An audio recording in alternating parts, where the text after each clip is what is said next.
Hello दोस्तों, स्वागत है आपका मार्केट ज्ञान चैनल में। कल्याण ज्वेलर्स ने अपने फोर्थ क्वार्टर के रिजल्ट्स पब्लिश कर दिए। रिजल्ट्स के साथ साथ कंपनी ने 1.5 रुपीज़ पर इक्विटी शेयर का डिविडेंड भी अनाउंस किया है। तो आइए देखते हैं कंपनी का परफॉर्मेंस फोर्थ क्वार्टर में कैसा रहा। ये डेटा मिलियन में है, मैं आपको करोड़ में अनाउंस करूँगा। तो अगर प्रेजेंट क्वार्टर में कंपनी की इनकम की बात की जाए तो कंपनी की इनकम है 5292 करोड़ की, जबकि पिछले क्वार्टर में जो कंपनी की इनकम थी 6427 करोड़ की। तो क्वार्टरली बेसिस पे अगर देखा जाए तो यहाँ कंपनी की जो इनकम है उसमें डिक्रीज देखने को मिल रहा है, और ये डिक्रीज लगभग 17% के आसपास का है क्वार्टरली बेसिस पे। वहीं अगर लास्ट ईयर सेम क्वार्टर में देखा तो कंपनी की जो इनकम थी 3901 करोड़ के, तो क्वार्टरली बेसिस पे तो कंपनी के इनकम में डिक्रीज देखने को मिल रहा है। बट ईयरली बेसिस पे जो कंपनी का रेवेन्यू है उसमें लगभग 38% के आसपास का जंप देखने को मिल रहा है। तो क्वार्टरली बेसिस पे 17% के आसपास डिक्रीज, बट ईयरली बेसिस पे कंपनी का जो रेवेन्यू है उसमें 38% के आसपास का जंप देखने को मिला है।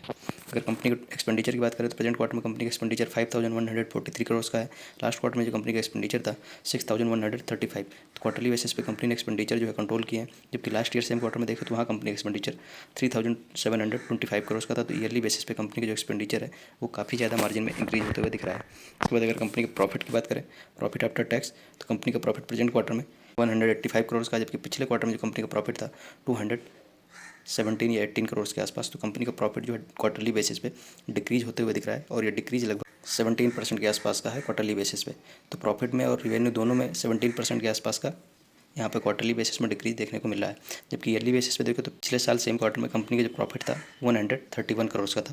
तो यहाँ प्रॉफिट में ईयरली बेसिस पे काफ़ी ज़्यादा इंक्रीज देखने को मिल रहा है, और यह इंक्रीज लगभग 38 या 39% के आसपास का, मतलब सेम जो रेवेन्यू में जैसा पैटर्न देखने को मिल रहा है क्वार्टरली और ईयरली बेसिस में, वैसा ही कंपनी के प्रॉफिट में भी सेम पैटर्न रिपीट होते हुए दिख रहा है। कंपनी का प्रॉफिट है उसमें क्वार्टरली बेसिस पे 17% के आसपास का डिक्रीज है, बट ईयरली बेसिस पे लगभग 38% के आसपास जंप देखने को मिल रहा है। फिर कंपनी की ईपीएस की बात करें तो प्रेजेंट क्वार्टर में 1.8, लास्ट क्वार्टर में कंपनी का ईपीएस 2.11 का था, जबकि लास्ट ईयर सेम क्वार्टर में 1.28 का था। तो सेम प्रॉफिट की तरह ही कंपनी के ईपीएस में भी पैटर्न देखने को मिल रहा है कि क्वार्टरली बेसिस पे डिक्रीज और ईयरली बेसिस पे इंक्रीज।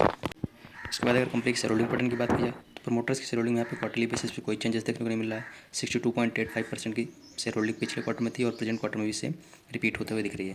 अगर एफआईएच की शेयर होल्डिंग देखें तो पिछले क्वार्टर कंपैरिजन में यहाँ पे इंक्रीज देखने को मिल रहा है। लास्ट क्वार्टर में 16.37% की थी, अभी इंक्रीज होकर 16.89% हो गई है प्रेजेंट क्वार्टर में। अगर डीआईएच की शेयर होल्डिंग देखें तो यहाँ क्वार्टरली बेसिस पर डिक्रीज देखने को मिल रहा है। पिछले क्वार्टर में 13.57% की शेयर होल्डिंग थी डीआईएच की, और प्रेजेंट क्वार्टर में डिक्रीज होकर 11.97% हो गई है क्वार्टरली बेसिस पे। एफआईएच की शेयर होल्डिंग क्वार्टरली बेसिस पे इंक्रीज होते हुए दिख रही है, बट प्रमोटर्स की शेयर होल्डिंग में कोई खास चेंजेस देखने को नहीं मिल रहे हैं। कंपनी के रिजल्ट्स जो हैं बहुत शानदार माने जाएँ, क्योंकि ईयरली बेसिस पे दोनों प्रॉफिट और रेवेन्यू में लगभग 37% के आसपास का जंप है। कंपनी ने ₹1.5 पर इक्विटी शेयर का डिविडेंड भी अनाउंस किया है। तो काफ़ी अच्छे रिजल्ट्स माने जाएंगे, क्योंकि दोनों में रेवेन्यू और प्रॉफिट दोनों जंप होते हुए दिख रहे हैं ईयरली बेसिस पे। और जो शेयर होल्डिंग पैटर्न है उसमें एफआईएच की स्टेक जो है क्वार्टरली बेसिस पे यहाँ पे इंक्रीज होते हुए दिख रहा है। धन्यवाद, मिलते हैं अगली वीडियो में।